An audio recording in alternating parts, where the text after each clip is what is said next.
Está começando mais um Entre Chaves, o seu podcast de desenvolvimento de software.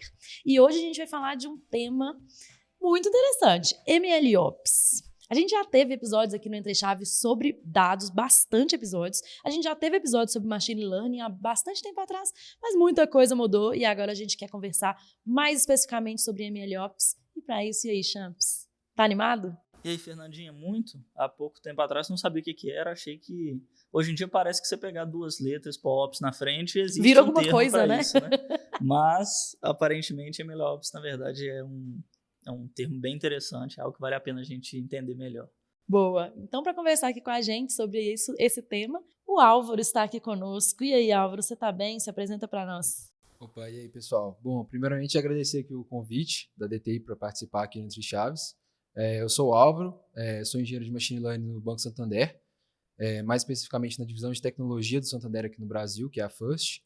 E hoje eu atuo mais focado para a parte de MLOps, né, voltado mais para a parte de operações do ecossistema de Machine Learning. Bom demais. Então, vamos entender um pouquinho mais aí desse termo, um pouquinho mais sobre Machine Learning. Acho que vale a pena você dar uma palhinha para a gente aí do que é Machine Learning e do que é MLOps. Beleza, vamos lá. Machine Learning não é nada novidade, né? Assim, a gente teve um boom assim, de tecnológico falando em si ali por volta de 2014, 2015. Na época a gente já tinha ali um ecossistema do que a gente conhece hoje como Big Data muito bem estabelecido já. Então isso, junto com o avanço computacional também, ao longo dos anos, propiciou que a gente pudesse realmente escalar o ecossistema de Machine Learning realmente de verdade, né? Assim, gerar ganhos reais no mercado com isso, né? Mas em termos conceituais não é nada novo, né? Assim, falando assim de escopo, basicamente assim, o aprendizado de máquina está dentro do escopo de inteligência artificial, né? É um subconjunto de inteligência artificial, e inteligência artificial com certeza não é nada novo, o termo foi cunhado em 56, então já é algo bem antigo. Caramba, 56? Essa eu não sabia. Foi cunhado em 56. E na época, né, assim, tinha pouco tempo assim que tinha saído o paper do Turing sobre a máquina de Turing, né, e foi em 50. E na época eles chegaram nesse conceito muito voltado no sentido assim de não ser um software que tem uma lógica linear, né? Tipo assim, o output de um modelo não é algo tão linear como, tipo assim, uma condição if-else, né? Não é algo que você declara explicitamente, né? Existem todas as entranhas ali da modelagem que vai gerar um output. E, bom, e no geral, assim, é um termo, eu pelo menos acho meio engraçado o cunho do termo, né? Porque inteligência artificial, o mercado e a mídia no geral se aproveitou muito disso para fazer o negócio crescer mesmo, né? Porque na prática, quando você vai avaliar intrinsecamente, não existe uma inteligência e também não é artificial. O algoritmo foi gerado por um ser humano e o dado que alimenta o modelo foi gerado por um ser humano também. Então tem zero de artificialidade na coisa, é completamente dependente da gente. E a parte da inteligência, na prática, é pura e simplesmente estatística multivariada, né? Então não vai fugir disso, a estatística multivariada já é aplicada desde o século passado também, só que a diferença é que antes você tinha dois principais limitadores, né, que o insumo de dados e a capacidade computacional para processar esse insumo, né? Então, você pode ali fazer uma regressão linear no papel ali com alguns pontos de dados, qualquer um com conhecimento de estatística consegue fazer isso e intrinsecamente isso é machine learning. Mas aí voltando, né, no boom, né, no que aconteceu é que da última década para cá, a gente teve todo esse crescimento do ecossistema de dados que viabilizou a gente realmente criar grandes modelos e processar grandes massas de dados. E isso foi meio que de uma forma meio sem muito controle, né? Surgiu um hype assim, nossa, precisamos fazer isso, o futuro é IA, as empresas começaram a correr atrás de profissionais do mercado capacitados para isso, etc. E logo de cara, assim, o pessoal começou a perceber que existia uma limitação na coisa. Não era só assim, ó, galera, vamos contratar aqui alguns cientistas de dados, eles vão conversar com os stakeholders de negócio, entender qual é o problema de negócio, modelar e vida feliz, né? Tinha todo um processo que a gente não tinha noção como a gente ia fazer que é para definitivamente colocar um modelo em produção e garantir que isso vai funcionar corretamente, que não vai gerar nenhum prejuízo para a empresa, etc. Um monte de coisas. E aí é justamente onde a gente entra com a MLOps, né? Que começaram a criar práticas e na época não existia o nome para isso, mas depois chegou a usar esse termo aí que ficou conhecido como MLOps, que é justamente essa prática de você conseguir gerir todo o ecossistema, né? Então, aqui a gente está falando do ecossistema principalmente voltado para o código, né? Apesar de o modelo em si ser um processo estatístico, né, de modelagem, o produto final é uma peça de software, né? Vai se comportar como qualquer outra peça de software que a gente tem que gerir em engenharia de software. Só que, além disso, você ainda precisa gerir o artefato do modelo, que já foi treinado, e você ainda precisa gerir o dado, né? Porque você precisa comandar o dado ali, que é tanto usado para treinar, quanto o dado que é usado na inferência, né? A inferência é o ato de você gerar uma predição, né? Então, você tem um modelo treinado, você quer gerar uma predição, isso é chamado de inferência. Então, você tem que gerar tudo isso ao mesmo tempo e são várias peças de software, várias coisas que você tem que controlar. E aí a gente entra com essa parte do MLOps, né? Então, com o MLOps, né, em termos gerais, assim, o que a gente visa atingir, né? A gente quer, com o MLOps, aumentar a eficiência, escalabilidade e confiabilidade do produto, né, como um todo, como peça de software, reduzindo o lead time de deploy da aplicação e ainda aumentando a interação entre as equipes, né? O MLOps também tem um pouco desse viés cultural, que o DevOps também traz com toda a parte de metodologia ágil. E aí a gente também tenta aproximar as equipes, né? Porque é um dos fatores que se percebeu necessário é justamente essa aproximação de equipes, porque você vai mexer com várias coisas que nem todo mundo tem expertise para isso, então você acaba tendo que interagir com muitas equipes e isso pode ser bem complexo, né? Então, para garantir um ecossistema saudável de ML, você tem que conseguir uma alta colaboração entre as equipes. Uhum. Eu estava até olhando aqui um dado, né? Eu estava buscando aqui numa apresentação da Databricks que eu fui recentemente, que eles falam muito sobre dado é importantíssimo, claro que a gente já sabe disso, mas eles trouxeram um dado que me deixou bem impressionada, que eles falaram que 87% dos projetos de data science nunca entram em produção, que é a história da produtização, acredito, né? Dessa parte dos modelos e tal. Então, o MLOps, pelo que eu entendi, ele vem justamente, posso estar falando bobagem, mas você me conta aqui, ele vem justamente para forçar um pouco mais essa galera, esses dados, esses modelos, a entrarem em produção e gerarem valor de verdade para os clientes. É isso mesmo? Assim, essa informação é bem real, tá? Não é só a Databricks que fala, existem inúmeras pesquisas aí, a Gartner soltou um ano passado, se você pega as grandes do mercado de consultoria, McKinsey, Accenture, todas elas têm pesquisas com os clientes e chegam em valores próximos a isso daí, 70%, 80%. Uma parte considerável, na verdade, é porque, na verdade, o projeto é barrado ainda com o stakeholder de negócio, né? Então já é barrado logo ali, mas uma outra parte considerável é levado à frente, né? Chega-se na etapa de modelagem em si, chega-se um resultado, apresenta-se um resultado factível, né? Do modelo, que a gente chama de baseline. Então, é estabelecido um baseline mínimo de eficácia, digamos assim, para o modelo, esse baseline é atingido, e aí você chega nesse desafio que você comentou de produtizar. E aí é onde entra todos os problemas, né? Que é realmente o MLOps visa reduzir esse gap, né, do que a gente chama da fase de experimentação para a fase de produtização, né? Assim como outras áreas de software, mas principalmente no ecossistema de dados, a gente tem esse problema desse gap. Acho que isso vem muito no contexto do cenário de experimentação, né? Porque, assim, quando você vai desenvolver uma peça de software, claro que em qualquer caso você ainda vai ter todo um processo de avaliação com os stakeholders de negócio para você avaliar o que aquilo precisa fazer, quais são todos os pré-requisitos, e isso é invariável para qualquer software que você vai montar. Só que no caso de ML, você ainda tem o cenário de experimentação, né? Quase meio que laboratorial ali. O cientista de dados, tipo assim, ele realmente é um cientista mesmo. Tipo assim, ele vai tentar modelar algumas coisas e tem coisas que não dá para modelar, não tem dados suficientes para conseguir fazer. E aí o fato de você ter esse negócio, tipo assim, de ir e voltar e tenta um outro algoritmo, e vai aquilo, isso vai virando uma bagunça.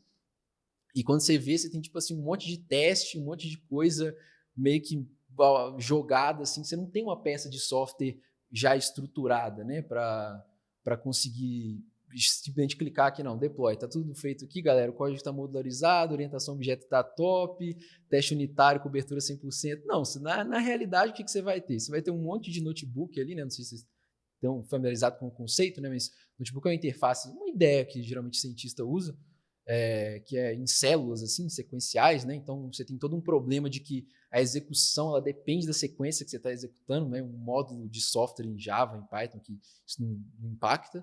Então você tem todo esse problema, pô, o cientista me entregou um negócio aqui, e aí como é que eu vou fazer para portar? E as coisas às vezes são sem padrão, porque você tem cientistas das mais diferentes backgrounds, né? Eu já trabalhei com gente de todas as vertentes possíveis. Você tem a galera que tem a vertente que veio da área de desenvolvimento, né? Que aí geralmente eles vão te entregar algo um pouco mais fácil de produtizar. Você tem uma galera que veio da vertente de estatística, né? Pessoal formado em estatística ou matemática, ou áreas parecidas. E você tem da vertente do pessoal que, tipo assim, geralmente é um analista de negócio, assim, o cara manja muito do negócio, de vendas, ele realmente está por dentro do produto. Então ele tem muita facilidade em modelar o problema, em entender o problema. E, cara, assim, não tem zero problema, tipo assim, de qual é o background, assim, é bom, na verdade, você ter gente de todas as perspectivas e conhecimentos diferentes, que aí a gente consegue chegar em algo melhor no final, só que como você tem essa falta de padrão, né, cada um faz de um jeito, cada um tem um skill de software diferente, no final o produto que chega para o time de engenharia geralmente é bem volátil, né, então uma das coisas que MLOps prega bastante é estabelecer frameworks de código, definição de workflows.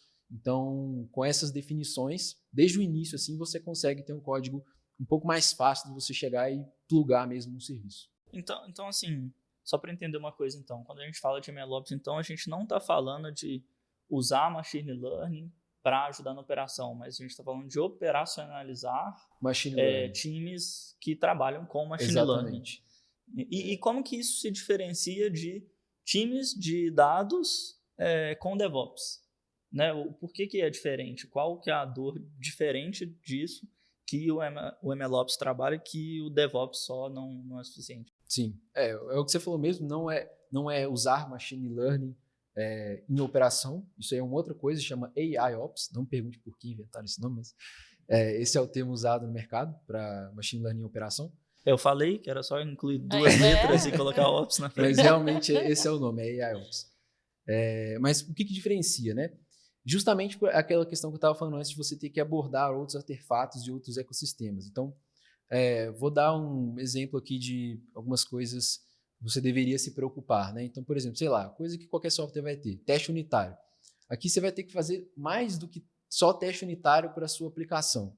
Começa, na verdade, que você tem mais de uma aplicação, né? A princípio, você vai ter uma aplicação que vai treinar o modelo, você vai ter uma aplicação de inferência, que é a aplicação que realmente está gerando ali as predições, e a natureza dessa aplicação pode mudar muito, porque a gente tem, em grande escopo, assim, 3 tipos de inferência, batch, streaming e online, ou alguns locais também chamam de near real time, em vez da online, a gente pode comentar depois o que é cada uma, mas em resumo você vai ter que fazer teste unitário para essas coisas, você vai ter que fazer teste de validação de dados, então entra a parte de dados, então você vai ter todo um pipeline de dados que, beleza, você pode ter um time de engenharia de dados maduro, praticando data ops e tal, que vai garantir uma single source of truth ali no seu data lake, só que mesmo assim você ainda é obrigado a fazer teste unitário de validação do dado que está sendo inserido dentro do modelo, porque se você não fizer isso, você vai ter disrupção ali no seu modelo, você não vai conseguir ter tracking do que está acontecendo, então você tem que se preocupar com isso também. E você também tem que se preocupar com o artefato do modelo, né, de armazenar isso, então existe toda uma preocupação de como você faz histórias disso, né? Já existem tecnologias para isso, né? A gente chama de Model Registry, né? Uma abstração, imagina que você tem um Git para repositório de código, existe um Model Registry para armazenar artefatos, né?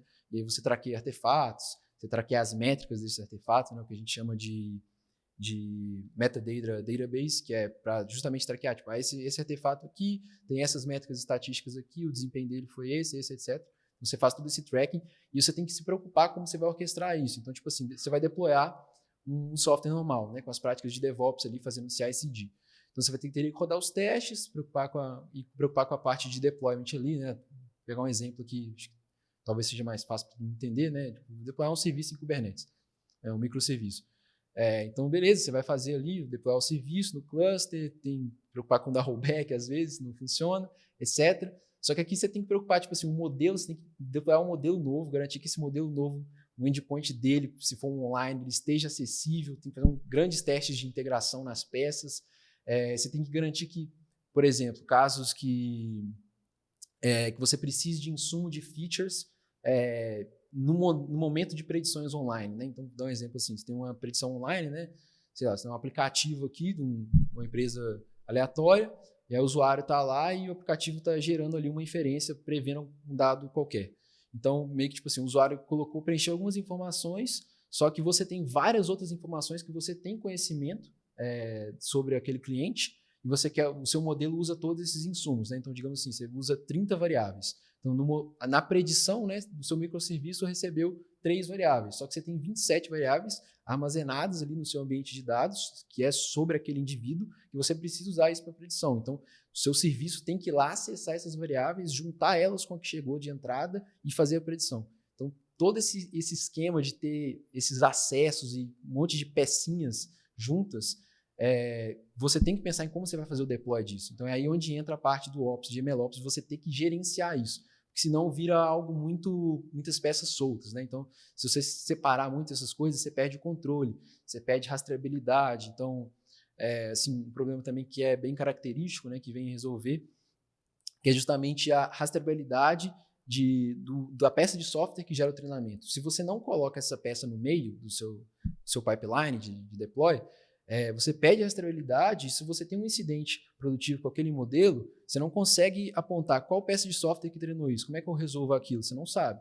E às vezes rolam umas coisas bem graves, assim, tipo, por exemplo, preocupar com ética, né? Em machine learning isso é recorrente, né? Então, tipo, você não deveria usar dados sensíveis para treinar o seu modelo. Imagina a situação, você está lá, tem um problema produtivo, chega uma empresa de auditoria, descobre que você está fazendo, que o seu modelo tem viés em dados sensíveis. Se você não sabe qual código que você treinou, não consegue fazer esse tracking, você está num problemaço, você está muito difícil. Então, por isso que não é só DevOps, porque DevOps, na prática, é só gerir o código, né? Que não é só, né? Porque já é muita coisa, já é bastante coisa as peças de software, só que você ainda tem que garantir o estado do dado correto e o estado do artefato do modelo correto, e fazer isso tudo conversar. É bem complexo. E DevOps, assim, ainda tem... que eu estou entendendo que o MLOps também tem, que é uma característica mais cultural também, né? Sim. De você se preocupar com como as coisas do desenvolvimento da operação se conversam, né? Mas realmente muito mais sendo uma cultura do que sendo uma prática com ferramentas ou tecnologias muito presas, né? Muito mais a gente se preocupar com uma série de coisas. E eu estou entendendo que a MLOps vai nesse mesmo caminho, né? Vai. De se preocupar com teste, com integridade das coisas, com sincronia, com controle de versão, né? Tudo isso que a operacionalizar machine learning prega, né? Mas o DevOps ele ainda diferencia um pouco do SRE, né? Que eu acho que abrange mais um lado de fazer uns testes de cenários mais caóticos, assim, garantir uma confiabilidade do seu sistema lá e tal. Então, quando a gente fala de times de dados e times de dados que utilizam machine learning, pelo tanto de variáveis que você falou aqui, eu acho que tem muitos pontos que eles se diferenciam dos demais, né, e que cabem cenário de teste, né, e de estruturar uma operação que vai garantir essa confiabilidade, né? Sim. Mas eu ainda estou na dúvida, assim, porque a gente ainda está no mundo das ideias aqui, né? Tipo assim, temos que fazer isso funcionar e tal. Mas eu ainda estou muito na dúvida em como operacionalizar isso, né? E o que vocês praticam lá de fato para garantir que esses times vão conseguir praticar, né, tudo isso que você está comentando, sabe? Sim. Assim, vai muito para o campo das ideias, que você comentou. Na verdade, vai para os dois, né? Assim, o que acontece é que, de forma tecnológica, de forma pragmática, em termos de tecnologia, realmente não tem a necessidade de você introduzir tantas peças, porque muitas coisas já existem, né? Já está hoje no escopo de DevOps. Software é software independente do que ele está fazendo. Então, não preciso reinventar uma suíte de teste unitário só porque a aplicação é de ML.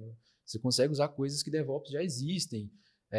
Mesma coisa para plataformas de CI/CD. Tipo, as plataformas atuais de CI/CD vão funcionar Azure DevOps, Jenkins, GitHub Actions. Anyway, tanto faz o que você usar. Mas sim, a gente tem algumas peças específicas, sim, voltadas para a área, que acho que quando a gente começar a descrever mais tecnicamente aqui, o processo vai ficar mais claro, mas algumas eu já mencionei aqui. Você tem o Model Registry, que é uma peça completamente arquitetural diferente, que não existe em outros cenários. Você tem a Feature Store, que em alguns locais pode ser interpretado como uma peça de engenharia de dados, mas é meio que um meio termo, é uma peça de engenharia de dados voltados para ML, que também diferencia dos outros softwares. Então, assim, você tem algumas peças acopladas. Imagina que você tem um cenário de um pipeline de CI/CD, ele vai interagir com algumas peças que são específicas do cenário de MLOps, mas no geral, assim, a gente reutiliza boa parte das peças que DevOps já tem. A gente só mais define processo e como fazer da melhor forma para garantir realmente esse ganho de qualidade, escalabilidade no serviço de ML. Acho que vale a pena a gente entrar assim bem, tipo, com um exemplo prático mesmo, para que a galera consiga, porque eu acho que está dando, né, para entender e tal, mas eu acho que vale muito a pena a gente entrar com um exemplo para ficar mais mesmo palpável e as pessoas conseguirem. Assim, com isso que a gente está falando, eu me lembro muito do Entry Case que a gente fez sobre DataOps, né? Com um time que tinha toda essa estrutura de pipeline, de publicações, gerenciamento de versão e uma maturidade muito grande em DataOps. Mas eu não acho que eles não trabalhavam com machine learning. Não. No caso deles, né, só para você saber como que foi esse episódio que a gente já fez, era basicamente Power BI. E o BI, ele tem várias... por si só, né, a ferramenta da Microsoft tem algumas limitações em relação à parte de operacionalizar a produtização de relatórios, eu escutei né? o episódio. Que massa, que massa. Então, enfim, então nem vou entrar muito, mas a gente falou muito sobre como, de fato, também produtizar produtos de Power BI com todas as boas práticas que a gente também faz com software. Então, assim, eu concordo, tem muito a ver, mas eu estou entendendo que o MLOps ele é ainda maior, né? Tipo assim, ele abrange mais coisa, né? Ele abrange dados, ele abrange software, ele abrange modelo, né? Sim. Por isso eu acho que vale o exemplo aí, né? Tá. Bom, são várias pecinhas, vou tentar passar mais ou menos assim o escopo geral assim, do que acontece. Bom, assim, inicialmente, né, vindo da fase de experimentação, né, você vai vindo da fase de experimentação, que o cientista de dados vai estar ali conversando com o stakeholder e tentando achar a melhor modelagem possível. Na verdade, o MLOps a gente já tenta colocar uma perninha ali para já facilitar uma coisa, né? Então, não tem um nome muito bem cunhado para isso, mas eu costumo chamar de ML Workflow, que é basicamente todas as fases, né, que você deveria passar até ter um modelo treinado, que vai ser basicamente... Você vai ter uma fase inicial de data prep, que vai ser, basicamente, você vai consumir das suas fontes de dados, fazer algumas validações, né? Igual eu estava comentando com você, por mais que você tenha uma alta confiabilidade no dado, você ainda precisa fazer algumas validações. E você vai partir para a parte que a gente chama de feature engineering, né? Que é basicamente assim, você tem um insumo cru de informações, só que o cientista tem toda uma habilidade em volta dele de fazer essa engenharia de features que envolve combinar e fazer cálculos estatísticos, que vai para o algoritmo de ML que vai ser treinado ter essas informações, digamos assim, mais mastigadas, te dá mais eficiência. Então, sei lá, vou dar um exemplo aqui aleatório, sei lá, tipo, você vai usar uma variável de gasto monetário, tipo assim, quanto que o cliente gasta, um valor fechado. Só que em vez de você usar só essa variável, você quebra ela, por exemplo, gasto do cliente nos últimos 15, 30, 60 e 90 dias. E aí você informa todas essas variáveis, porque às vezes o peso da linha temporal ali traz um peso estatístico maior. Então você tem todas essas questões, né? Esse é um exemplo simples que eu dei de engenharia de features, mas tem todo um exemplos mais complexos, que você combina uma coisa com a outra, bota uma lógica de negócio. Pô, isso tudo antes ainda isso de tudo você antes, entrar isso no modelo, é só a preparação dos dados preparação, para construir exatamente. algo que Só, gera um resultado melhor exatamente, no final. só a preparação. E, pô, tem umas coisas malucas, assim, que eu já vi, tipo, os caras de negócio chegam nas métricas lá e você pega o cara lá, a coluna A mais AB vezes 1.345968. Você, como é que esse cara chegou nesse valor? Não tenho a mínima ideia, mas é o valor que os caras usam. E aí você tem toda essa parte aí, beleza, né? Você chegou ali no que a gente chama de... tem vários nomes também, né? Tem Model Input Table, Master Table. É basicamente assim, eu cheguei numa view assim, com N colunas e N linhas que você vai colocar aqui no modelo e beleza, treina nisso daqui, eu quero a variável preditora essa daqui, eu quero que você preveja esse número. Beleza. Aí você vai ali rodar o modelo, né? E aí entra toda a parte de tuning de hiperparâmetros, né? Porque no modelo você tem várias configurações ali, você vai escolher o algoritmo, etc. Mas aí já não entra muito em MLOps, é mais ali com o que o cientista faz mesmo. E aí, depois do data prep e do training, você chega na fase que a gente chama de model evaluation, né? Eu não sei exatamente qual que é o termo em português, porque em português você só tem uma palavra que é validação, né? E aqui a gente tem evaluation e validation, que são coisas diferentes. Mas o evaluation é uma validação estatística, né? Quando você vai treinar um modelo, você separa um insumo de dados que você não usa para treinar, porque aí depois que você treina o modelo, você usa esse dataset de teste, né, para garantir que você tenha medir métricas estatísticas, né, o que a gente chama de model evaluation. E depois ainda você tem a etapa de model validation, né, que é quando você vai avaliar as baselines de negócio, né? Então, o time de negócio define algumas baselines, tipo assim, de critérios mínimos que o modelo tem que ser atingido, e você precisa fazer isso. E aí onde que entra a MLOps nisso, né? Essas etapas, né, que eu citei, data prep, model training, evaluation e validation, geralmente a gente costuma embedar isso em alguns frameworks, né? Então, a gente costuma trabalhar bastante com frameworks que trabalham nessa lógica de etapas isoladas que executam sequencialmente, né? Mas imagina como se fosse um grafo, cada nó é uma etapa, elas se correlacionam, geralmente tem que interagir, um input de uma etapa é usado na outra, alguma coisa do tipo. E aí você tem vários frameworks aí conhecidos de mercado, então, sei lá, você tem Flight, Prefect, tem o Kedro, são frameworks de código que você consegue modularizar ali para realmente criar tipo um workflow assim, de execução de vários stages e conexões, e isso facilita bastante. E geralmente o que a gente faz é a gente prepara os times de plataforma, né, que atuam tipo, com um time centralizado de MLOps, que é o que eu atuo hoje no banco. Que é tipo, você tem um time centralizado, você tem um time centralizado de DevOps que atende todas as áreas de engenharia da empresa.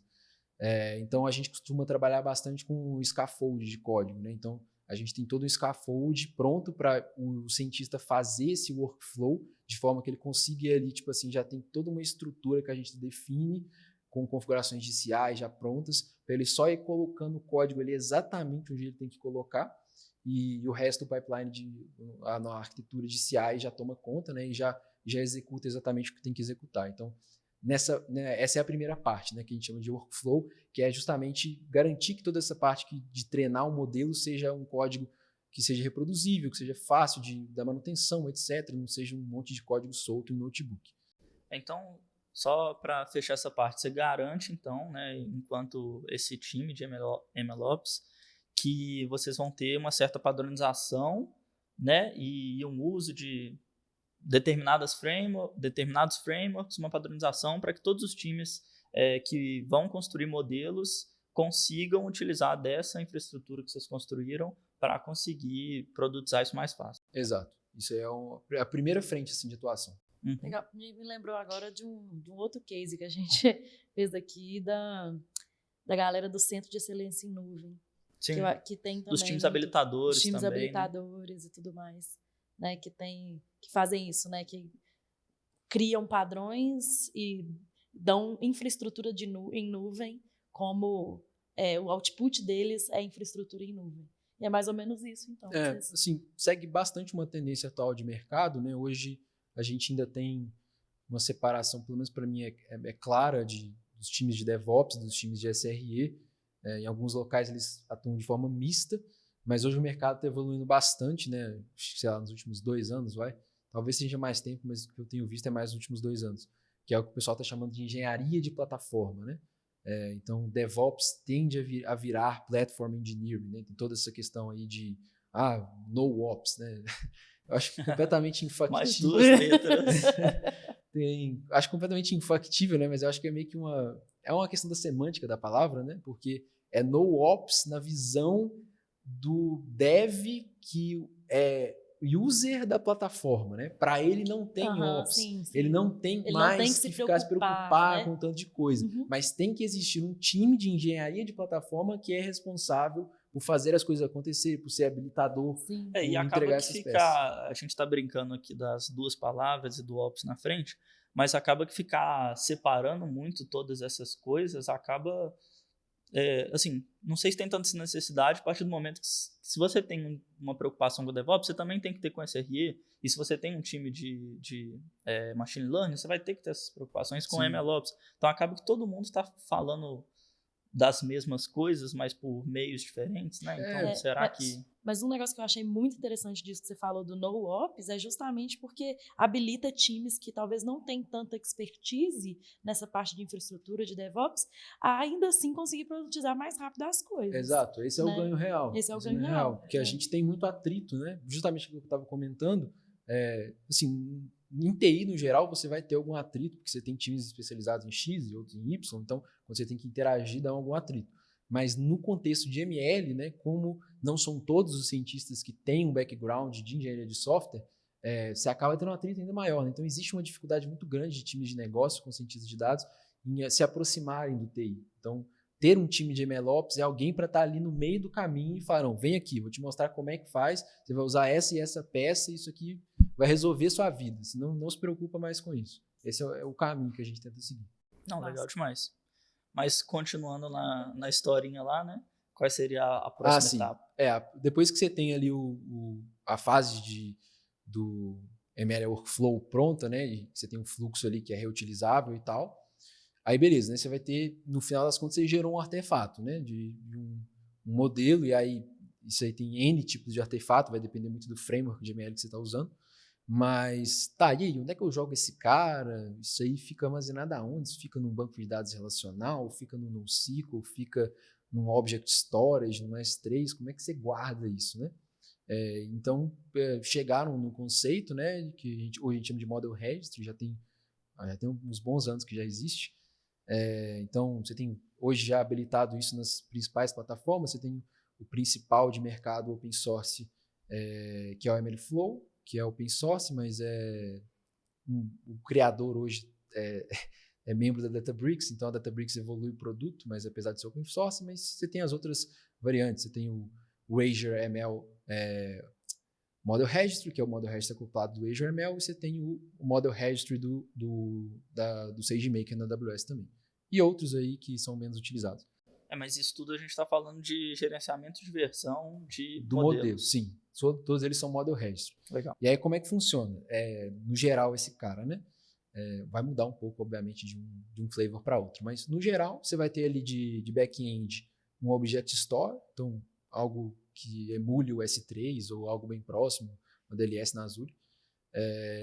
E na frente você tem um serviço de APIs que você possa consumir esses modelos para endpoint, fazer consultas. Então, você bate na API do Model Registry, faz uma consulta, pega uma versão específica do modelo, lista as métricas do modelo, e aí geralmente pelo menos esses 3 que eu falei vem acoplado com uma UI, né? Então, você tem para o cientista acessar a UI lá, então imagina, ele vai ter várias versões, né? Que a gente chama de experimentos. Então, ele vai no código mesmo, quando no treinamento do modelo, você faz as chamadas, né? Você integra ali no código as chamadas para o seu registry, para você tanto salvar o artefato, quanto salvar as métricas também, né? Em tempo de model evaluation, na hora que você está rodando o evaluation, você gera as métricas estatísticas e envia tudo para o seu metadata que tá encapsulado no registry. E aí você vai ter que gerir aquilo ali tudo, né? Então, isso você trabalha tanto em fase de experimentação, né, com o cientista que está ali prototipando, quanto em fase de deploy também, né? Então, o que é geralmente comum, né, de se fazer, geralmente você, principalmente quando você está fazendo iterações de modelo, né, você registra um modelo produtivamente, compara, produtivamente eu falo assim, né, coloca ele em pré-candidate, digamos assim, né, um pré-release, e você consegue comparar as métricas ali usando a API do Model Registry para ver, tipo assim, essa versão 5 aqui teve essas métricas, essa versão 4 aqui teve essas métricas, aí não sobe a 5 porque a 4 está melhor. E geralmente isso é esperado que seja feito automaticamente, sem interação humana mesmo, porque se for depender de toda hora alguém ter que ir lá e olhar a métrica e decidir qual versão vai subir, você já viu a demora que é para conseguir subir o negócio. Então, o Model Registry, essa interação é muito importante, você ter deployado na sua arquitetura, isso para tanto facilitar a experimentação do cientista, né? Porque imagina, o cara tá ali meio que no processo laboratorial, testando várias coisas e tem, sei lá, tem modelo aí que tem N hiperparâmetros, 10, 20. Aí o cara, tipo, testou aqui, daí amanhã ele testou de novo, aí deu uma métrica pior, só que ele não lembra quais são os parâmetros que ele usou ontem. Então, os experimentos no Registry ajudam isso, porque você consegue traquear quais os parâmetros que foram usados em cada experimento. Então, isso ajuda bastante. E vai ajudar também, principalmente na próxima fase, né, que é o Serving, que eu vou comentar na sequência, que basicamente, assim, em termos gerais, tem outras formas de deployar, tá? Mas vou descrever aqui os dois principais métodos de deploy de modelo de machine learning. Tem o que a gente chama de deploy de código e o que a gente chama de deploy de modelo. Quando você vai deployar modelo, imagina num cenário assim, digamos assim, arquitetura mais medalhão assim, né, de empresa de tecnologia, que é dev, homologação e produção, ou algo próximo disso, beleza, né, onde que você vai começar, né, como é que você vai interagir? A gente tem um problema, acho que você talvez já deve ter escutado isso, né, em outro cenário de aplicação de dados, que é o problema que quando você vai usar uma aplicação que usa dados de insumo, geralmente em dev de homologação você não tem insumo suficiente. Isso é um problema recorrente. Sim. E para machine learning isso é crucial, porque a qualidade, a quantidade do dado impacta diretamente na performance do modelo. Então, como é que você faz para resolver esse problema, né? Bom, tem a forma, que geralmente é a forma que as empresas costumam adotar mais de início, porque arquiteturalmente é menos complexa e tende a ser menos custosa, que é o deploy de modelos, que acontece o seguinte: geralmente em dev você vai ter um acesso read-only de dados produtivos para você conseguir treinar usando insumo produtivo, ou você trabalha em uma arquitetura também que a galera costuma chamar de sandbox, né? Que é basicamente, digamos assim, um envolto separado assim dentro do ecossistema produtivo, mas cheio de guardrails, né? Para ninguém quebrar nada, que ali nesse sandbox o cientista consegue consumir dado produtivo e treinar o modelo. Aí você treina o modelo uma única vez, né? Roda esse workflow uma única vez, armazena esse artefato e reutiliza esse artefato nos deploys seguintes, né? Nos próximos ambientes, homologação e produção. Isso é o deploy de modelo. Tem a outra arquitetura, que é o deploy de código, que é basicamente você executa o workflow inteiro, né? Prep, treinamento, evaluation, tudo. Claro, tem algumas constraints diferentes para cada ambiente, mas você executa todo esse processo em cada ambiente, treina, gera um artefato, e aí, obviamente, o artefato de dev, de homologação, você vai ter que botar uma constraint diferente, porque ali a inferência estatística meio que tipo nada a ver, não vai fazer muito sentido, porque o dado é muito ruim. Mas você reproduz a mesma peça de código em todos os ambientes, né? Isso geralmente costuma ser mais custoso, porque treinar aplicar modelos de ML é computacionalmente muito custoso, dependendo da complexidade do modelo. Então, as empresas não costumam adotar isso muito de início, só que você tem outras vantagens, que em termos de engenharia de software, é mais adequado você fazer isso, né? Parece mais como uma prática mais comum de DevOps você fazer isso.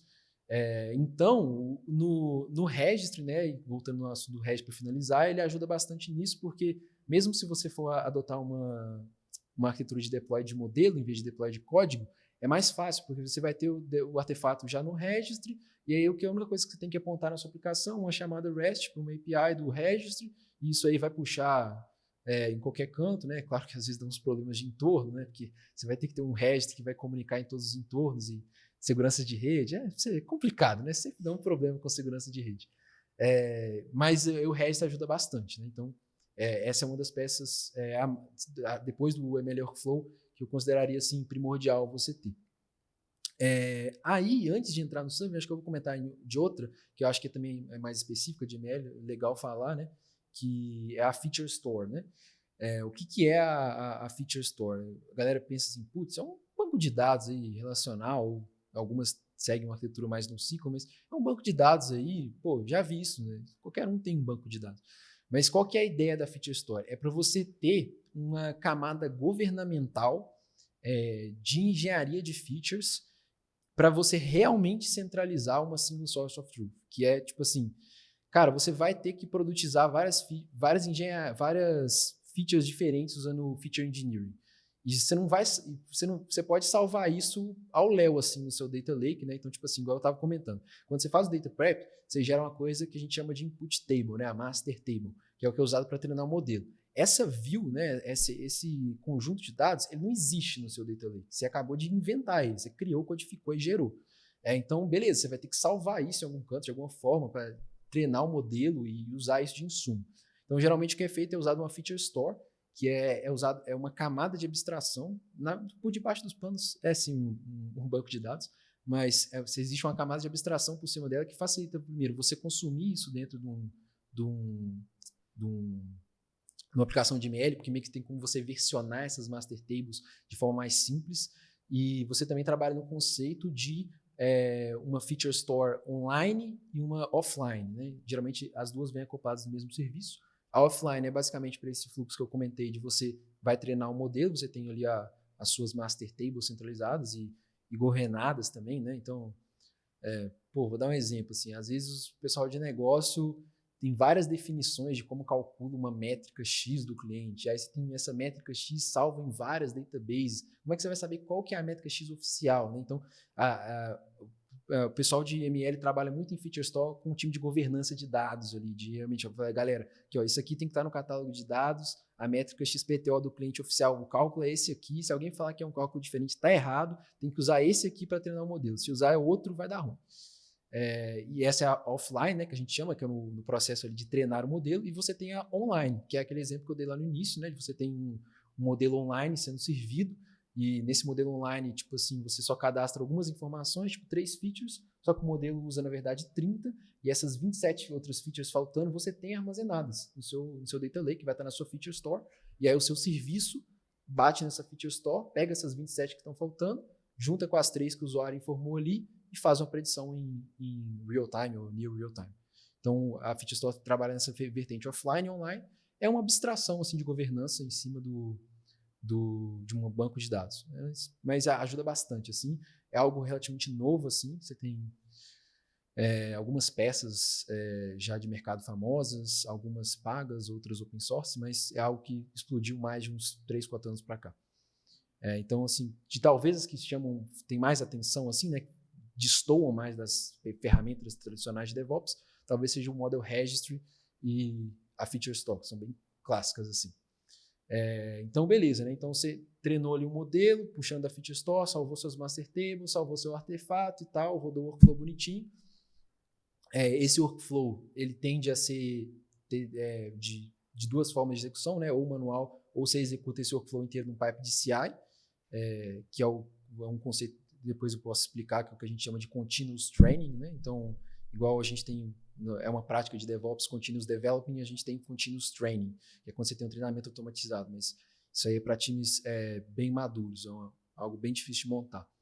Mas, beleza, né? O workflow, você rodou, salvou o artefato, as features estão lá salvas na feature store, você precisa reutilizar, beleza, né? Como é que eu faço o serving, né? E aí onde você entra na outra peça de software, né? Você vai ter que trabalhar uma peça de software, que é basicamente aquele ML workflow, que você tem que deployar e rodar todas as peças, e ali você tem integração, né? Teste unitário, teste de integração naquilo ali tudo, e você tem uma outra peça, que é a peça que a gente chama da aplicação de inferência, que aqui a gente pode dividir em 3 grandes tipos, né? A inferência batch, que é basicamente assim, algo que vai... cara, é quase um ETL, vai. Tipo, você vai rodar um ETL no seu sistema de dados, você vai consumir várias tabelas, vai meio que fazer o engineering ali de novo, né? Ou então algo que é considerado uma boa prática, tá? Você ter esse engineering já esquedulado. Então, toda essa parte que geram as features para a Feature Store, geralmente a gente costuma desacoplar da aplicação de inferência, porque senão a aplicação de inferência fica muito custosa e é difícil de controlar custo e tal. Então, geralmente você tem um ETL separado gerando as features, e o que a aplicação de inferência batch faz ele consome essas features, lê o input, que vai ser o input offline, né? Dados ali que você tem no seu lake salvo, faz a inferência, né? Gera a métrica de predição, salva numa outra tabela. Simples assim. Quase uma aplicação de ETL, inferência batch. É a mais, digamos assim, trivial de manter em termos de software, mas ainda assim, você ainda precisa pensar que a inferência batch A aplicação tem que carregar um modelo do Model Registry, tem essas outras pendências, mas em termos de software é a mais simples de todas. E aí você vai ter as outras dois tipos de inferência, né, que são a streaming e a inferência online. Alguns lugares chamam de inferência NRT também. A streaming é o que, basicamente? Você vai ter um serviço plugado, uma fila, né? Então, aí, escolha a tecnologia, vou usar o exemplo aqui, o Kafka, que é o mais conhecido talvez. Então, você vai ter um sistema de mensageria, né? Então, você vai publicar uma mensagem na fila, você vai ter um serviço que vai estar publicado, recebendo dados dessa fila, você faz as predições e posta o resultado em um outro tópico da fila. E você tem o online, que é basicamente ter ali uma resposta síncrona, né? A fila, você vai ter uma resposta mais assíncrona, ou online você vai ter uma resposta síncrona, aí você pode subir um anyway, né? Um API REST, um API gRPC, sobe um microserviço, aí você encapsula o modelo dentro desse microserviço, e aí tem várias formas de fazer isso. A forma mais, digamos assim, mais direto ao ponto é fazer o que a gente chama de model embedding, que é basicamente assim, dá o exemplo do Kubernetes que é mais fácil. Mas você vai treinar, né? Você vai buildar uma imagem, né? Um container Docker para subir no serviço, e você treina ali junto na sua imagem Docker o artefato do modelo junto. Né? No seu Dockerfile você faz uma chamada para o Model Registry, capturar o modelo e armazenar dentro da imagem. Isso facilita algumas coisas, complica outras, é mais difícil de traquear algumas coisas. Outras aplicações que não usam o Model Embedding, eles meio que no entry point da aplicação, né, subiu o microserviço, bate no Model Registry, faz o load, salva ali em memória, e deixa ali em memória, e todas as outras requisições que o serviço receber vão ser diretas, o modelo está carregado. Tem alguns empecilhos de fazer isso também, né? Quando o negócio fica muito grande, quando você entra no cenário de LLM, né? Redes neurais profundas, deep learning, os artefatos tendem a ficar muito grandes, na casa de gigas. Tem alguns aí que, dependendo, chega na casa de dezenas de gigas. Então, você armazenar isso, por exemplo, embedar numa imagem Docker, um modelo de 10 gigas é complicado. Então, tem algumas outros approaches para isso, mas é mais específico para esses cenários assim, bem mais robustos. Né? Cenários normais de ML, os artefatos geralmente ficam na casa ali de menos de 1 GB. Então, é tranquilo. Então, nesse cenário do serving, né, que você falou que já é a parte final de consumir esses dados, quando você fala tanto, né, pelo que você disse, tem diferentes maneiras de fazer, porque vão ter diferentes necessidades também, né? Sim. Mas você consegue fazer isso de uma maneira genérica para que por exemplo, vários times diferentes vão usar esse modelo que vai ser near real time. Então, vai ser um microserviço lá que vai disponibilizar os dados, mas você faz de uma maneira genérica que os outros times conseguem aproveitar dessa infraestrutura já montada. Ou mesmo a questão de usar os eventos, né, na fila. Uhum. Você faz isso de um jeito que os times consigam aproveitar isso para não ter que ficar recriando isso toda vez. Exatamente, sim. O ideal é que você disponibilize isso para os seus times de engenharia em flavors, né? Então, igual você comentou, vão ter casos de utilização diferentes. Então, você tem que ter flavors diferentes para atender os mais diversos casos. Não dá para a gente subir uma arquitetura genérica, porque são peças de software diferentes. Um vai ter um serviço online, o outro não vai ter. Né? Não faz sentido subir um serviço online para não ser utilizado. Então, a gente tem que disponibilizar. A ideia é que você disponibilize para os times de engenharia flavors diferentes para necessidades diferentes. Então, cara, preciso subir um serviço online. Então, vou escolher aqui o flavor MLOps online, e ele vai me dar um scaffold de código aqui para rodar o meu workflow de treinamento. Ele vai subir um serviço para mim num cluster Kubernetes, etc., já com uma imagem base Docker que foi criado pelo time de plataforma, etc., anyway. E já a ideia é realmente você disponibilizar esses flavors. Eu acho bem interessante quando você fala isso, né, do flavor, e quando você também menciona as coisas como peças, porque é bem isso, né, assim, pelo que eu entendi, são times de plataforma, né, de MLOps, que fornecem mesmo essas pecinhas para que outros times consigam encaixá-las da melhor forma, de acordo com as suas necessidades, e consigam, enfim, chegar até o produto final. Sim, né? Exatamente. E a gente falou, né, muitas siglas e muitas partes diferentes aqui, complexas, que, vamos supor, você tem que entender de várias partes do processo aí para poder criar uma infraestrutura que vai atender esses times, né? Uhum. Você vai ter que entender tanto lá do microserviço ou da geração de eventos, tanto da parte da containerização, quanto da parte do deploy, das pipelines, da integração do código, dos modelos. É um monte de coisa que você tem que entender. Sim. Mas eu gostei muito quando a gente trouxe a conversa para a visão do desenvolvedor, ou no caso do engenheiro de dados, lá do time que vai consumir isso, porque ele não vai precisar se preocupar com nada disso, né? Então, se você for colocar assim, bem resumido aí, né, o MLOps na prática aí, bem aplicado, pelo que eu entendi, vai ser quando um desses engenheiros desse time for construir um modelo e publicar um modelo, e ele tiver essa preocupação, putz, mas eu vou ter que ter uma massa de dados no ambiente de dev. Ele não vai ter essa preocupação porque já vai ter a estrutura pronta para ele. Putz, mas como é que eu vou publicar isso em produção? E se não estiver atendendo a métrica do negócio, já vai ter isso preparado para ele.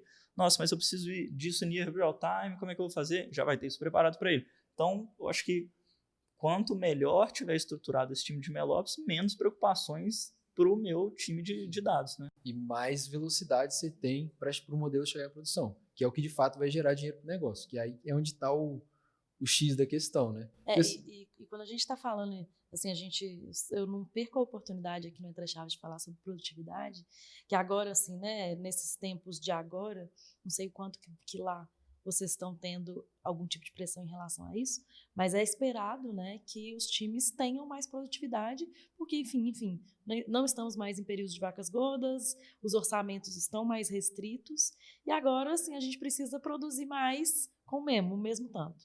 Então, assim, me parece que da mesma forma lá que ter centros de excelência em nuvem, ter times de plataforma, quando a gente fala sobre desenvolvimento puro, são coisas que aceleram o desenvolvimento e você consegue, de fato, ter pessoas que precisam se preocupar só com o produto, né? Pessoas especialistas em produto que precisam se preocupar só com o produto.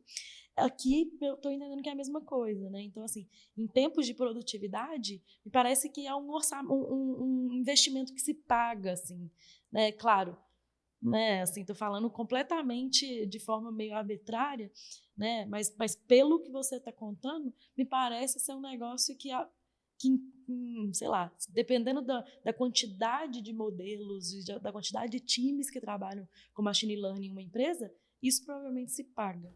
Exatamente. Mas esse ponto aí que você comentou, acho que faz total sentido, que é justamente essa questão de escala, né? Porque, assim, você vai ter células, né, vamos chamar aqui de células de ML, de diferentes tamanhos, diferentes empresas, diferentes portes. Então, sei lá, você vai ter uma empresa de médio porte que vai ter um time ali com 5, 10 cientistas trabalhando ali e meio que servindo ali para todas as áreas. Então, os cientistas interagem com todas as áreas da empresa, né? Área comercial, área de recursos humanos, e geram modelos para todas as facetas de negócio, né? Aí, se tem um time mais centralizado, geralmente é mais fácil de resolver as coisas. Então, beleza, você cria proximidade ali com o time de TI, com esse time ali de 5, 10 cientistas, e resolve as coisas daquele jeito, né? Meio que conversou ali, resolveu, é mais fácil de tocar. Agora, imagina um cenário, você tem uma empresa que tem 500, 600 cientistas atuando em diferentes frentes de negócio. Se você não tem uma plataforma bem estabelecida para todo mundo usar, vira um caos, vira um inferno, porque ninguém sabe o que tem que fazer. Então, assim, vale muito a pena. Não é algo que é fácil de fazer, demora muito tempo, você tem que juntar muitas peças, convencer muita gente. Igual você estava comentando, são vários skills diferentes que você tem que ter. Então, você vai montar um time de ML, de MLOps, né, para atender plataforma. Pô, você vai ter que ter um cara que sabe mais de microserviços, você vai ter que ter um cara que sabe mais de ML em si, do algoritmo, você vai ter que ter o outro que sabe mais de DevOps, o outro que é o cara mais que sabe de boas práticas de engenharia de software para recomendar as boas práticas para todo mundo usar. Então, você tem que juntar várias pecinhas para montar quase com, acho que você comentou, né? Quase como se fosse um COI, assim, né? Um centro de excelência, para você conseguir guiar, assim, os seus times. Então, acho que, mas a minha opinião é que realmente se paga muito. E infelizmente, eu acho que como o hype da coisa aconteceu muito rápido, né? Eu acho que isso vai meio que em ciclos, né? Aconteceu vários hypes no mercado de tecnologia nos últimos, 20 anos. Então, você pega o hype de ML que teve ali em 2013, 2014, agora a gente está entrando no hype de LLM, e acredite ou não, os caras já estão falando em LLM Ops, já existe esse negócio. Daqui a pouco eu vou gritar bingo aqui. Já existe isso, não muda muito não, mas são várias coisas que vão surgindo e vão atravessando e a galera não para pensar assim, pô, e se a gente montasse um time para organizar tudo aqui e acabar com essa bagunça?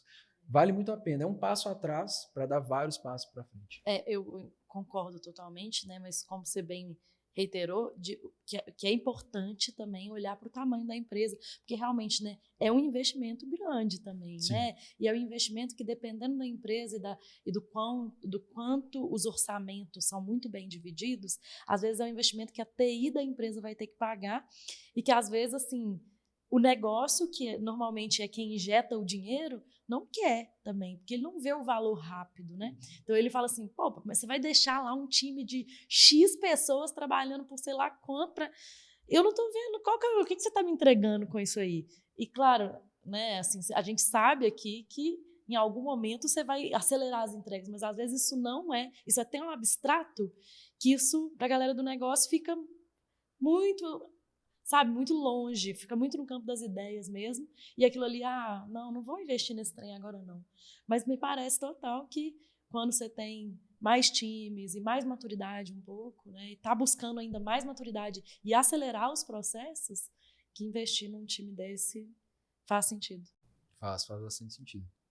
E aí, continuando lá, né, no fluxo, faltam basicamente só mais 2 etapas, tá, gente? Então, a gente entrou agora É etapa pra caramba mesmo também, bastante né? Quando a coisa. gente tá falando sobre, né, assim, são muitas coisas, como o Champs bem falou, são muitos perfis, muitas coisas que precisam ser orquestradas para o negócio funcionar, né? É bastante coisa. Aí, entrando nessa parte, né, de CD, né, de Continuous Deployment, que é onde você vai fazer o deploy da sua aplicação mesmo, seja ela batch, streaming, online, né? Aí a gente tem algumas variações, assim, né, de práticas tradicionais de DevOps, né? Então, microserviços, né? Você tem alguns tipos específicos de deploy, né? Talvez, acho que o mais utilizado que eu tenho noção, pelo menos, é deploy blue-green, né?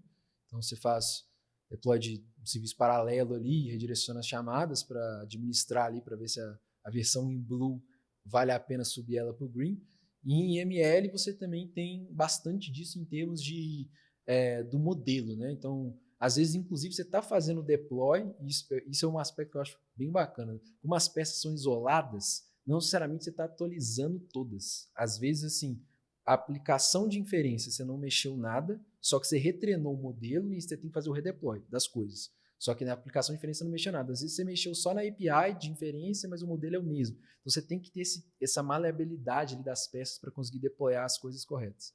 Mas aí no deploy, né, a gente tem, aí falando aqui principalmente para online, tem algumas que servem para batch também, mas a gente vai trabalhar ali principalmente com deploy fazendo teste AB, Shadow Deploy e um também que não é tão usado assim, mas é bem bom também, que chama Multi-Armored Bandit Deploy.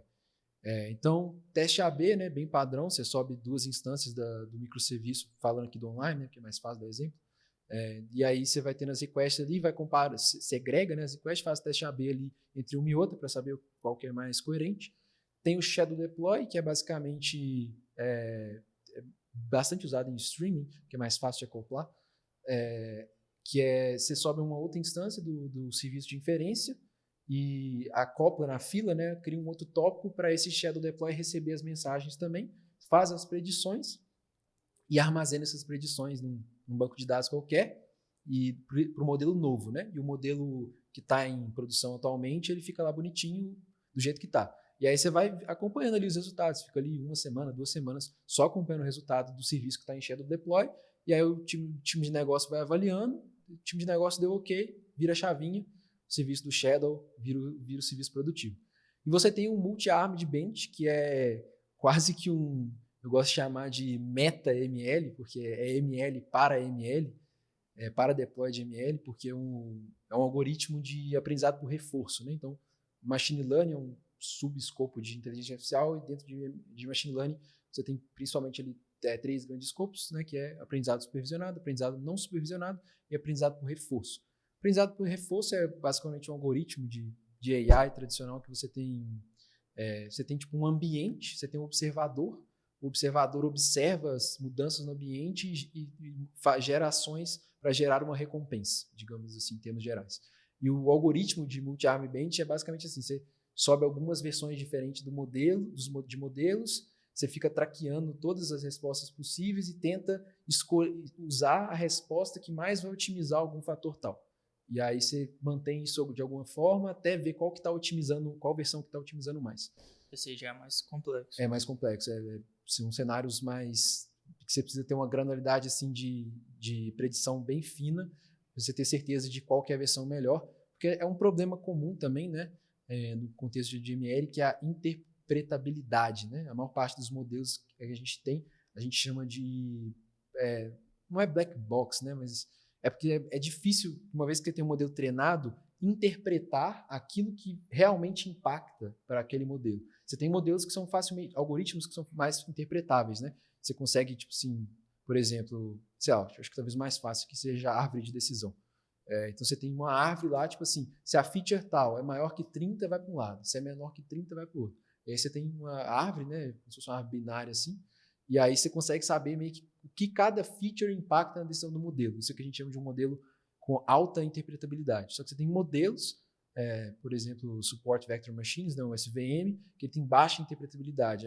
Acontece uma confusão de conta estatística ali no meio, ele cospe um valor e para você interpretar o que aconteceu ali no meio é muito difícil. Então, o multi-arm bandit ele ajuda bastante nesse cenário. Quando você não consegue interpretar, então você seta um otimizador ali para ele e ele vai tentando otimizar qual que é a versão melhor. Bom, e aí você terminou o CD e aí a gente entra numa parte que também é padrão de DevOps ou de outras coisas de engenharia de software, que é monitoramento, né? Que em ML a gente chama de Continuous Monitoring. Tem o Continuous porque realmente ele impacta diretamente no desenvolvimento da aplicação em si. Que é você, aqui a gente diferencia um pouco, né? Porque, vou voltar, por exemplo, do online também, porque é mais fácil de dar exemplo, que uns microserviços, geralmente você vai querer medir o quê? Você quer medir latência, throughput, resiliência do serviço, etc. Que a gente mede também, tá? Em ML, isso tudo é medido. Só que você também precisa medir, obviamente, o output do modelo, né? Para ver se as predições que estão saindo do serviço são condizentes. Então, você acompanha tudo isso, né, no serviço de monitoramento, e aí também N formas possíveis de fazer isso. Você pode construir um serviço de monitoramento próprio, usando stacks open source famosas, stack da Elastic, sei lá, pluga, se for Kubernetes, faz um Prometheus mais Grafana, tem outras formas também, tem ferramentas de mercado famosas também, então Ylogs, Arise, entre outras, que são ferramentas específicas para monitoramento de ML, e aí você acompanha ali o seu modelo. E aí que entra num conceito que é bem característico, que a gente chama de Model Drift, né? Que é não sei qual seria a melhor tradução livre, mas é tipo o modelo deslizar ali na resposta de alguma forma, que é algo que tem que ser constantemente monitorado, Model Drift. Porque se em algum momento os resultados começarem a ir para o caminho errado, Exatamente. a massa de dados mudar, ele já automaticamente corrige a rota. Exato. Então, o Model Drift, você consegue dividir ele em principalmente duas vertentes, né, que a gente tem, que é o Data Drift e o Concept Drift. O Data Drift é basicamente assim, você tem uma mudança na sua distribuição de dados, né? Então, o exemplo mais clássico que a gente teve foi a pandemia de Covid-19, né? Então, a dispersão dos dados mudou muito. Então, por exemplo, se você, sei lá, vai treinar um modelo que vai, sei lá, prever se um cliente vai comprar um produto X, e você usa como variável a renda. A renda das pessoas, a distribuição de renda das pessoas mudou muito por causa da pandemia. Então, isso gerou data drift em N modelos, em N áreas de mercado possíveis. Quebrou, assim, um monte de coisa. E aí, além do data drift, você tem o concept drift, que é, basicamente, você tem um shift do conceito estatístico da coisa. Dá um exemplo, você acha que com preço de aluguel, talvez eu acho que é o mais fácil. Você quer prever o preço de aluguel de um imóvel. Aí você vai usar várias variáveis para prever isso. Uma das variáveis é tipo a localização dele, o bairro. E aí você tem um bairro que era um bairro muito bom de morar, e isso jogava o preço lá em cima.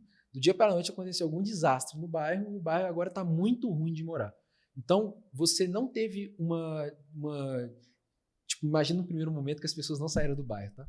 Então, a distribuição de dados ainda é semelhante. Então, quem morava lá ainda mora lá, Só que a feature que antes tinha uma correlação positiva com o preço, agora tem uma correlação negativa. Então, você tem um concept drift. Então, o seu modelo vai ficar confuso, porque ele vai se você coloca uma inferência, vai fazer uma inferência, e uma das variáveis fala que o cara mora naquele bairro, que antes era bom e agora é ruim, o modelo vai tentar jogar o preço do aluguel para cima, quando ele deveria jogar para baixo. Então, o concept drift é um dos tipos de model drift. E você ainda tem um outro caso que é bem específico também, geralmente não é muito citado, assim, principalmente em literatura, que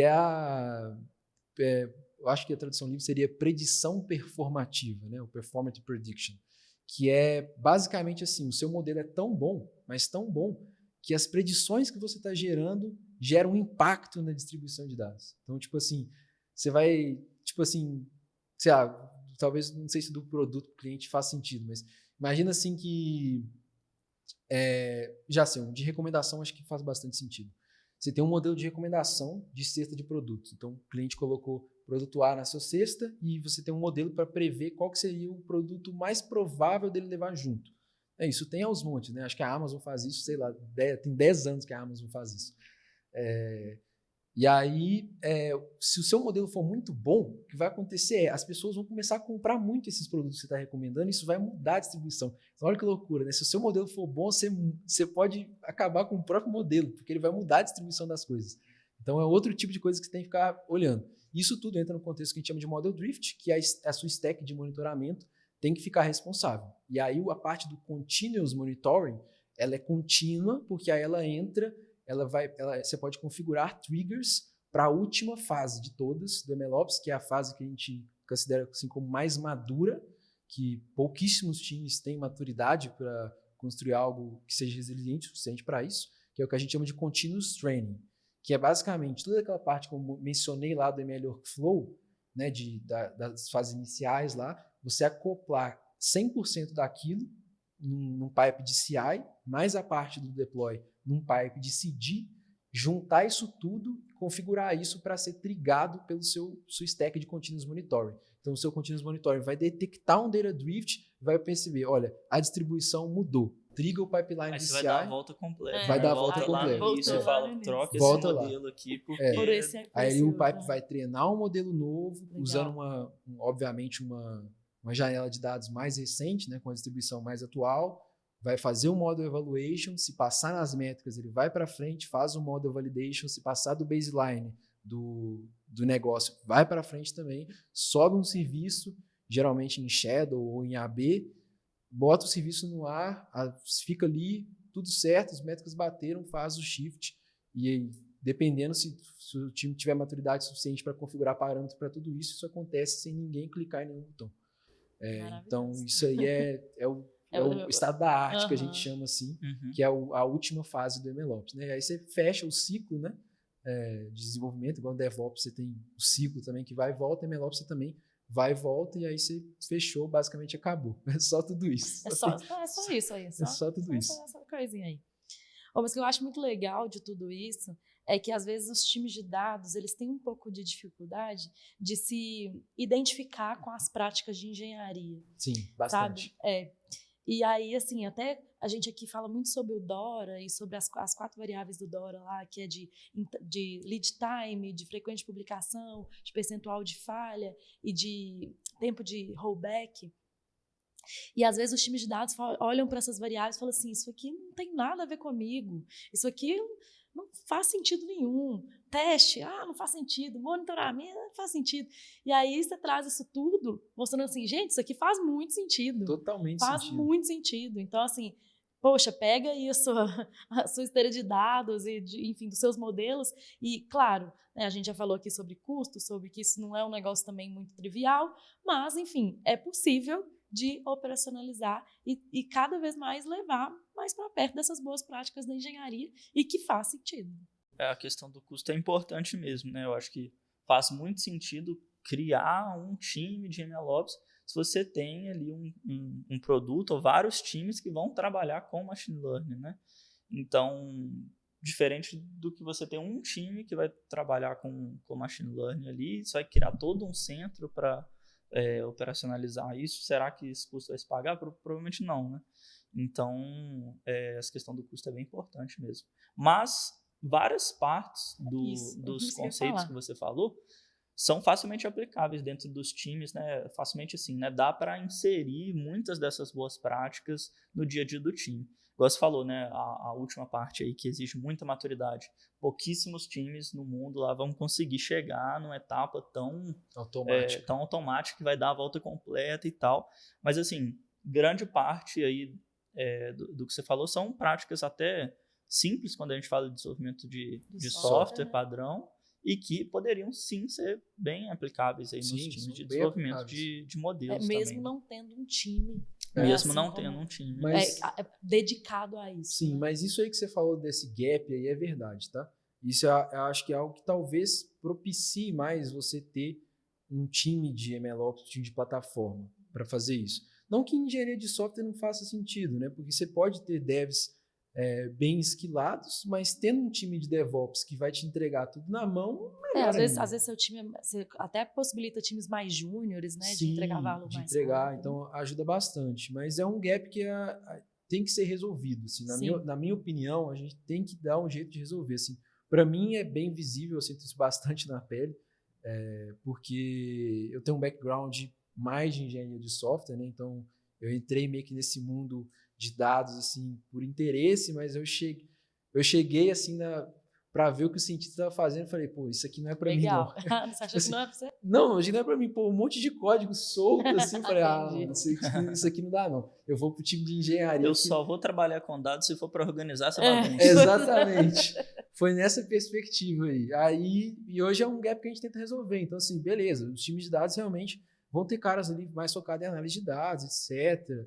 Pessoal que realmente manja do banco de dados que está rolando por trás, e vão ter pessoas com skill menos técnico de engenharia de software, mas isso não é desculpa para a gente não aplicar as melhores práticas. A gente tem que aplicar. Se a solução para isso é desenvolver todo um arcabouço, um scaffold de código para ajudar o pessoal a conseguir fazer um negócio com qualidade, que seja. Vamos parar e vamos montar isso para garantir qualidade, porque vale mais a pena você fazer isso do que quebrar a cara lá na frente, né? Então, acho que é algo que aí também entra a parte de cultura, né? De realmente que puxa essa parte de cultura. Acho que também tem muito de um conceito de estratégia de dados, né? Acho que hoje muitas empresas falham em definir corretamente uma estratégia de dados, de saber como gerar valor corretamente, muito por conta do hype. Então, existe um hype de negócio muito alto, tipo assim, nossa, precisamos colocar AI nos produtos e resolver as coisas com ele. Às vezes é um negócio simples, que você resolve com uma regra de negócio, faz um if else ali, resolveu. E aí o cara, pô, por que você vai colocar AI nisso e tal? Então, falta essa maturidade, né? Então, você definiu uma estratégia de dados bem feita, com times, tem um time de Data Ops focado em garantir a qualidade do dado, processos de dados, ETLs bem feitos, um time de MLOps para orquestrar essas coisas, juntar, ter um educacional forte, né? Passar essa educação, tipo, para os times de cientistas de dados, assim, ó, esses são os processos, é assim que você faz. Não é pedir para o cara virar engenheiro de software do dia para a noite, mas é explicar para os caras que o time de TI tem processos e eles devem ser seguidos. Isso vai agregar valor, né? Tipo, é algo que eu falo bastante, que é, cara, tipo assim, governança de processos não é burocracia. Burocracia é outra coisa. Governança de processos, se bem aplicada, ela acelera o deploy das coisas, ela não dificulta, ela existe para acelerar, para evitar dor de cabeça, para evitar problema. Então, assim, quando você trata de ML, nossa, tem 1000 formas. Imagina a quantidade de formas que não tem negócio quebrar. O serviço pode ficar fora do ar, o modelo não está respondendo direito, o REST caiu, a feature store está desatualizado, o processo de ETL atrasou ontem e o dado não chegou, e aí treinou usando o dado errado. Nossa, uma bagunça absurda. Então, se você não tem uma stack bem definida, monitorada, tudo bem traqueado, e vários times de skill técnicos diferentes, porque eles são necessários. Acho que várias empresas eu vejo atuando no modo que o pessoal chama de data scientist full stack, né? Tipo assim, o famoso resolve tudo aí, você consegue. Não funciona assim, mesmo em escala menor, beleza, o cara até pode conseguir entregar um modelo de produção, funcionar, gerar valor e tal, mas a longo prazo vai quebrar, aí o cara vai sair da empresa, ninguém vai saber como dar manutenção naquilo, todo o lerê tradicional da engenharia de software que acontece também no ecossistema de dados. Então a gente tem que parar para focar, para garantir mais qualidade. Eu acho que essa é a evolução principal. E parar de pensar só em hype, assim, né? Tipo, pô, agora tem que botar LLM e tal, e pô, o cara não sabe nem deployar uma regressão linear simples, aqui não consegue deployar um modelo de regressão linear, você quer que o cara deploie um LLM que pesa 5 GB e tem que fazer predição numa GPU que custa sei lá quantos dólares, assim, anos-luz de distância. Então, segurar um pouco a barra, vamos lá, galera, a gente vai chegar lá algum dia, mas vamos com calma, que senão o trem sai dos trilhos no meio do caminho. Nossa. Esse episódio a gente falou sobre muita coisa, né? Assim, eu gostei muito que você você contextualizou e deu muitos detalhes técnicos, né? De como fazer um bom MLOps, né? A gente falou sobre coisas que a gente fala aqui rotineiramente sobre engenharia de software, sobre monitoramento, sobre CI/CD, sobre controle de versão, sobre teste, sobre tudo isso, mas aplicado no contexto de machine learning, que eu acho que é um outro mundo que talvez nem eu nem Champs estamos tão habituados, eu não imaginava que teria tantas variáveis, preocupações e até talvez ali uma infraestrutura maior ainda, né, do que a engenharia de software tradicional. Exatamente. Então, assim, enfim, acho que foi um papo super rico e muito obrigada a todo mundo, nossos ouvintes que estão nos ouvindo até aqui. É isso aí. Até a próxima. Valeu, Tchau, tchau. pessoal. Valeu.